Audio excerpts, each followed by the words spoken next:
یہ جو شہباز شریف ہے یہ سب سے بڑا ڈاکو اور ایکسٹرا جوڈیشل کلنگ کروائی ہوئی ہے. اس کے اوپر ہیومن رائٹس کی رپورٹ ہے اس کے اوپر کہ اس نے پولیس مقابلے میں لوگ مروائے ہوئے ہیں. یہ جرائم پیشہ لوگ ہیں, ان کو سمجھ, کیونکہ عوام تو ان کے ساتھ ہے ہی نہیں, تو اس لیے یہ کہا جی ہم پتہ نہیں ڈنڈے ماریں گے یا کیا کریں گے, یہ کچھ نہیں کر سکتے. یہ جس طرح کی عوام آئے گی, میں آج انشاءاللہ آپ سب کے سامنے پیشن گوئی کر رہا ہوں, کسی پولیس نے کچھ نہیں کرنا. پولیس تب کچھ کرتی ہے جب 1,500-2 ہزار لوگوں کو دیکھیں. جب لاکھوں لوگ آ رہے ہوں گے کون سی پولیس کچھ کرے گی؟ باری باری سب کو موقع ملے گا, پلیز باری باری کرنا ہے لیکن اب آپ اپنا لانگ مارچ جو ہے ہاں صاحب یہ بتا دیں, آپ اپنا لانگ مارچ کئی دیر سے کہہ رہے کہ کرنا ہے, لیکن اب آپ اپنا جو لانگ مارچ ہے وہ نومبر کے مہینے کے قریب لے آئے ہیں. اس مہینے میں تعیناتی بھی ہونی ہے اور کچھ لوگ یہ تاثر دے رہے ہیں کہ آپ اپنا جو لانگ مارچ ہے وہ الیکشن نہیں بلکہ تعیناتی کے لیے بھی کر رہے ہیں. یہ بھی کلیئر کر دیں, اور دوسرا یہ بھی سر بتا دیں کہ جو تشدد کیا جائے گا آپ کے لانگ مارچ میں, فیملیز آئیں گی, بچے آئیں گے, ان پہ تشدد ہوتا ہے, تو آپ کی بھی پلاننگ کیا ہے, تیاری کیا ہے؟ دیکھیں, پہلے میں پھر سے واضح کر دوں, یہ آج میں اعلان کر رہا ہوں جمعے کو شروع ہو رہی ہے ہماری مارچ. تو پھر سے کہ یہ نہیں, میں جمعے کو اناؤنس نہیں کر رہا, آج شروع ہو رہی ہے. آپ نے جو بات کی نا ابھی, دیکھیں ہمیشہ ہم پرامن احتجاج کرتے ہیں. ہمارے جلسے پاکستان کی تاریخ میں چیلنج کرتا ہوں, آج کوئی بتائے کہ جلسوں کے اندر فیملیز آ رہی ہیں, خواتین آ رہی ہیں, کس جلسے کے اندر آپ دیکھتے ہیں؟ ہم ایک پاکستان کی پارٹی ہے, ہم واحد پارٹی ہے جو پاکستان کے سارے شہروں کے اندر جا کے جلسے کرتے ہیں اور عوام چل کے آتی ہے. ہم ایک فیڈرل پارٹی ہے پاکستان کی, باقی رہ گئی چھوٹی چھوٹی سکڑی ہوئی فیملی پارٹیز, وہ رہ گئی ایک. اب میں چیلنج کرتا ہوں نون لیگ کے, مجھے کہیں پنجاب میں مقابلہ کرے, میرے سے جیت کر دکھا دے. اور میں آج آصف زرداری کو چیلنج کر رہا ہوں کہ انشاءاللہ میں اس کے بعد میرا اگلی جو ٹور ہے وہ ہے سندھ کا, اور میں چیلنج کرتا ہوں کہ وہ میرے سے سندھ میں الیکشن جیت کر دکھا دے, کیونکہ لوگ ان سے تنگ آ چکے ہیں. یہ لوگوں کے اندر مقبول نہیں ہے. اب یہ بس اسی طرح کر سکتے ہیں کہ امریکہ میں جائیں, ان کے گھٹنے گوٹے پکڑ کے کہیں کہ جناب ہمیں کسی طرح لے آؤ. یہ عوام کے اندر تو نکل ہی نہیں سکتے. مجھے بتائیں, یہ عوام کے اندر جا کے جلسہ نہیں کر سکتے. یہ ساری پارٹیز نے مل کے کوئی مینار پاکستان کو آدھا حصہ نہیں بھر سکی. تو اس لیے یہ عوام کے ساتھ ہم کر رہے ہیں. اور میں صرف یہ بھی کہنا چاہتا ہوں کہ ساری اس وقت جو بھی یہ جماعتیں ہیں, جو عوام ہیں, جو ان کے ہینڈلرز ہیں, میں سب کو پیغام دینا چاہتا ہوں کہ دیکھیں یہ جو ہوا ہے نا ارشد شریف سے, یہ ساری قوم ہل گئی ہے. ایسے کیوں ہلی ہے؟ کیونکہ ارشد شریف جو مرضی کر دیں آپ, لوگ اس کو جانتے تھے کہ وہ ایک محب وطن پاکستانی, ایک ایسا آدمی جو ضمیر کا سودا نہیں کرتا تھا, وہ ملک کے لیے کھڑا ہوتا تھا. اس سے جو کیا گیا ہے, اور وہ ساری اب کیا قوم سمجھ رہی ہے کہ پہلے آپ نے چوروں کو اوپر بٹھا دیا, اب ان کو ہمارے اوپر ہضم کروانے کے لیے آپ ہر قسم کا ظلم کر رہے ہیں کہ میڈیا کے پیچھے پڑے ہوئے ہیں, اور ٹیلی فون نامعلوم نمبروں سے ٹیلی فون آ رہے ہیں, جی آپ یہ نہیں کریں گے, وہ نہیں کریں گے, ڈرا رہے ہیں لوگوں کو. ہمارے پشاور کے اندر ملتان میں نامعلوم نمبر سے ٹیلی فون آ رہے ہیں ایم پیز کو کہ جی آپ نے مارچ میں نہیں شرکت کرنا. یعنی یہ کر کیا رہے ہیں اس ملک کے ساتھ کہ یہ چوروں کو بٹھا رہے ہیں اوپر, جو اربوں ڈالر باہر پڑے ہیں, بڑے بڑے محلوں میں باہر رہ رہے ہیں. وہ لوگ جو ملک ایک نیشنل فیڈرل پارٹی ہے جو کرپشن کے اگینسٹ لڑ رہی ہے, اس کو دیوار سے لگا رہے ہیں. ارشد شریف جیسے صحافیوں سے یہ کر رہے ہیں, اور ہم قوم بھیڑ بکریوں کی طرح بیٹھی رہے. میں تو اس کو جہاد کہتا ہوں, یہ پالیٹکس نہیں ہے. میں تو یہ جب تک میں زندہ ہوں میں نے تو ان سارے چوروں کا مقابلہ کرنا, اس نظام کا مقابلہ کرنا ہے. یہ بتائیے گا, لانگ مارچ کا اعلان تو کر دیا گیا خان صاحب, لیکن یہ بتا دیں یہ جو لانگ مارچ ہے کیا یہ حکومت گراؤ مارچ ہے یا جسٹ آپ لوگ یہاں سے لانگ مارچ کریں گے اور دھرنا یا جلسہ کریں گے واپس ہو جائیں گے؟ دیکھیں, یہ میں پھر سے کر دوں, پولیٹیکل پارٹی, میں ایک پولیٹیکل پارٹی ہوں.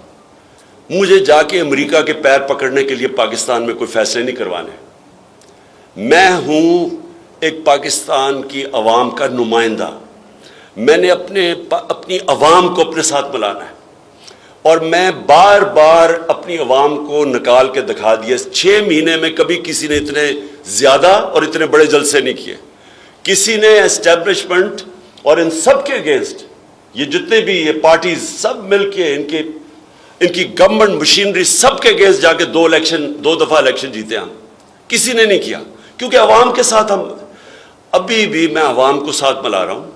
ایک منٹ، اسلام آباد میں ہم صرف کوئی لڑائی کرنے نہیں جا رہے، کوئی کسی سے لڑائی نہیں کر رہے، اور نہ ہی ہم نے کوئی قانون توڑنا ہے، نہ ہم نے کوئی ریڈ زون میں جانا ہے. جو بھی اسلام آباد میں ہوگا، جو عدالت نے ہمیں اجازت دی ہوئی ہے کہ کدھر جا کے آپ جلسہ کر سکتے ہیں، ادھر ہی ہم کریں گے. ہم نے کوئی قانون نہیں توڑنا. اگر یہ کچھ کریں گے، اور میں یہ بھی آج کہہ دوں، اگر کسی نے کچھ اس میں انتشار کیا، میں آج کہوں گا کہ ان میں سے لوگ کروائیں گے، کیونکہ ہمارے لوگوں نے کبھی انتشار نہیں کیا. انہوں نے جو ہمارے ساتھ 25 مئی کو کیا ہے، ان کے پلین کلوتھ میں لوگ پھر رہے تھے، وہ جان کے ڈنڈے گاڑیاں توڑ رہے تھے، سب کچھ کر رہے تھے. ہمیں پتہ تھا ان کے لوگ ایجنسیز کے لوگ ہیں. ہمارے سارے لوگوں کو انسٹرکشنز ہیں، ہم نے پرامن رہنا ہے اور ہم انشاءاللہ پرامن رہیں گے. لیکن ہم صرف یہ دکھائیں گے کہ قوم آج پاکستان قوم کھڑی کدھر ہے، یہ نظر آئے گا ساروں کو اسلام آباد میں. بات باری جو پکڑ دکڑ ہے، گرفتاریاں ہوئی، کئی لیڈر بند کر دیے گئے. ابھی آپ نے 3 روز پہلے اعلان کر دیا ہے کہ جمعے کو لانگ مارچ شروع ہو جائے گا. تو یقیناً جو فیڈرل گورنمنٹ ہے وہ گرفتاریاں کرے گی، آپ کی گرفتاری بھی وہ کرنا چاہ رہے ہیں. تو اس دوران آپ کہاں قیام کریں گے؟ لاہور میں رہیں گے، خیبر پختونخوا میں رہیں گے، کہاں کریں گے کہ گرفتاری کو اوائڈ کیا جائے؟ میں دیکھیں گرفتاری کے لیے تو میں بڑی دیر سے تیار بیٹھا تھا، بیگ بھی میرا پیکڈ ہوتا ہے ریگولرلی کہ اگر آئے تو میں چلا جاؤں گا. لیکن دیکھیں ظلم کیا ہے. یعنی میں کئی دفعہ دیکھتا ہوں کہ جو قرآن کی آیت ہے امر بالمعروف ونہی عن المنکر، اللہ کا حکم ہے کہ تم اچھائی کے ساتھ کھڑے ہو اور برائی کے خلاف کھڑے ہو، اور اس کے اوپر ایک معاشرہ، مہذب معاشرہ کی بنیاد رکھی جاتی ہے. آج ذرا تماشا دیکھ لیں پاکستان میں کیا ہو رہا ہے. سارے ڈاکو اوپر جا کے بیٹھ گئے ہیں، ان کے ساتھ جو وہ لوگ ہیں جو ان کو سپورٹ کر رہے ہیں، آپ ذرا ایک ایک کو دیکھ لیں. 60% کیبنٹ ضمانت پہ ہے. اسحاق ڈار ریٹن اس کا ایفیڈیوٹ ہے کہ میں نے شریف خاندان کے لیے منی لانڈرنگ کرتا تھا. بی سی کی ڈاکیومنٹری بنی ہوئی ہے اس کے اوپر. قاضی فیملی جو ایلفرڈ میں لندن میں تھی، یہاں سے ان کے چوری کا پیسہ ادھر بھیجتا تھا اور ادھر سے پھر شریف خاندان کو آتا تھا. یہ اس کی ریٹن ایفیڈیوٹ ہے. وہ ہے فائنانس منسٹر. 18 قتل عابد شیر علی کا باپ کہتا ہے کہ رانا ثناء اللہ نے کیا ہوا. یہ ہے انٹیریئر منسٹر. شہباز شریف اور اس کا بیٹا، ان کو انڈر ٹرائل ان کو سزا ہونے والی تھی 16 ارب کے FIA کے کیسز پہ. ان کے جو 4 گواہ ہیں وہ مر گئے ہیں جب سے یہاں ہیں ہارٹ اٹیک سے. وہ FIA کا جو انویسٹیگیٹر ڈاکٹر رضوان وہ ہارٹ اٹیک سے مر گیا. رانا ثناء اللہ کا جو کر رہا تھا انویسٹیگیٹ فیصل آباد میں، اس نے خودکشی کر لی. یہ پاکستان میں ڈاکو راج، اور یہ سمجھتے ہیں کہ ہم بھیڑ بکریوں کی طرح ان کے پیچھے چلیں گے. میں آج آپ کو پھر سے کہہ رہا ہوں، یہ پاکستان کی تاریخ کا ڈیفائننگ مومنٹ ہے، فیصلہ کن وقت ہے. ان کے چوروں کے خلاف جو نہیں کھڑا ہوگا آج، اس کا مطلب کہ وہ اس ملک کی تباہی کے راستہ ہے. یعنی اس ملک کی جو بربادی کرنی ہے، ان لوگوں کو چلنے دو. یہ ملک تو ڈیفالٹ کی طرف اب جا رہا ہے. ڈیفالٹ کا مطلب کہ روپیہ گرے گا. روپیہ کدھر جا کے رکے گا؟ 300 پہ 250 350. کسی کو کیا پتا کیا ہوگا. ملک آگے لوگ مہنگائی میں مر گئے ہیں. 50 سال میں سب سے زیادہ مہنگائی ہے. تو اگر ابھی ان کے خلاف نہیں کھڑے ہوں گے تو کب کھڑے ہوں گے؟ اور پھر 2 قسم کی موومنٹس ہیں. ایک ہے سافٹ ریولوشن جو ہم کر رہے ہیں، عوام پیسفل دائرے میں رہ کے. یہ میں آپ کو بتا دوں کہ یہ اگر نہ انہوں نے جس طرح ہمیں دبانے کی کوشش کر رہے ہیں، کمر میری دیوار کے ساتھ لگانے کی کوشش کر رہے ہیں، ڈسکوالیفائی، یہ جو کرنے جا رہے ہیں سارے، ان کو سمجھ آنی چاہیے. اور جو بھی اس ملک میں بڑے فیصلہ کرنے والی طاقتیں ہیں، ان کو پتہ ہونا چاہیے کہ ہم تو کر رہے ہیں آئین اور قانون کے دائرے میں. ہم اگر فیل ہو گئے تو یہ تو سری لنکا تو اس کے سامنے کچھ ہوگا نہیں جو یہاں انتشار آنے والا ہے. سری لنکا کی تو 2.5 کروڑ آبادی ہے, یہاں 22 کروڑ کی آبادی ہے. یہاں تو ایک دفعہ یہ بکھر گیا ملک, یہ تو کوئی بھی نہیں سنبھال سکتا. تو بجائے یہ کہ چوروں کو بیک کریں, یہ لوگ اس ملک میں صاف اور شفاف الیکشن کرنے دیں, عوام کو فیصلہ کرنے دیں. اور کوئی دوسرا راستہ نہیں ہے پاکستان کا اس وقت. شکریہ جی.